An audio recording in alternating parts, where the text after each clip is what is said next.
जगद्धात्री नमस्तुभ्यं विष्णोश्च प्रियवल्लभे यतो ब्रह्मादयो देवाः सृष्टिस्थित्यन्तकारिणः नमस्तुलसी कल्याणी नमो विष्णुप्रिये शुभे नमो मोक्षप्रदे देवी नमः सम्पत्प्रदायिके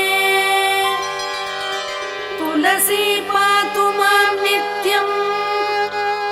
सर्वपद्भ्योऽपि सर्वदा कीर्तितापि स्मृता वापि पवित्रयति मानवम् नमामि शिरसा देवीं तुलसीं विलसत्तनुम् यां दृष्ट्वा पापतो मर्त्याः मुच्यन्ते सर्वकिल्बिषात् तुलस्या रक्षितं सर्वं जगदेतच्चराचरम् या विनिर्हन्ति पापानि दृष्टा वा पापिभिर्नरैः नमस्तुलस्यतितरां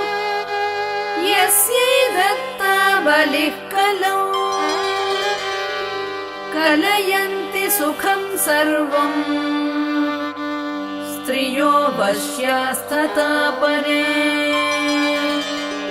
तुलस्या नापरं किञ्चिद्दैवतं जगतीतले यया पवित्रितो लोको विष्णुसङ्केन वैष्णवैः तुलस्याः पल्लवं विष्णोः शिरस्यारोपितं कलौ आरोपयति सर्वाणि श्रेयांसि वरमस्तके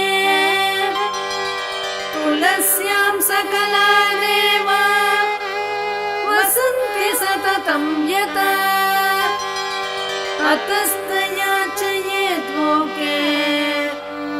सर्वान् देवान् समर्चयन् नमस्तुलसी सर्वज्ञे पुरुषोत्तमवल्लभे पाहि मां सर्वपापेभ्यः सर्वसम्पत्प्रदायिके इति स्तोत्रं पुरा गीतं पुण्डरीकेण धीमता विष्णुमर्चयतां नित्यं शोभनैस्तुलसीदलैः तुलसी श्रीमहालक्ष्मी विद्या विद्या यशस्विनी धर्मा धर्मानना देवी देवदेव मनः प्रिया लक्ष्मी प्रिय सखी देवी द्यौर्भूमिरचलाचला